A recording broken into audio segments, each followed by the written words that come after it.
Kaunti itiganete cirecemba kuhurana na mututhuko wa murimu wa homa ya Riftvalley uria urathie na mbere na gutamba.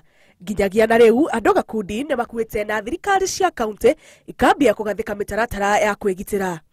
Hiyo sample zote ambayo tumecollect tukapeleka katika government laboratory imeweza kudhibitisha kwamba Rift Valley fever iko katika hiyo sample.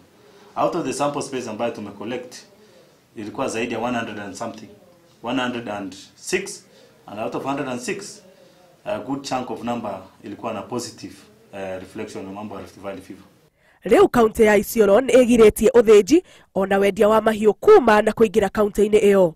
Kutoka siku ya leo mifugo, mambo ya kusafirisha mifugo kutoka Isiolo hadi sehemu zingine imekatazwa. Soko pia itafungwa.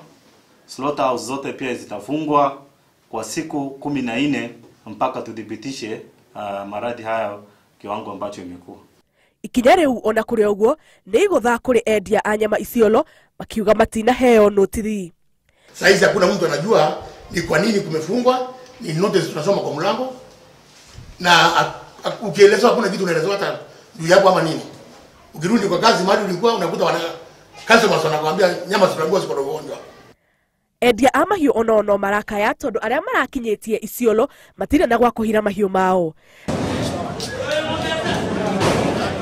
Thirikari iramoria makiriririe nginya uthuthuria urike. Ngiribotera Inooro TV njitagwo Jambi wa Jau.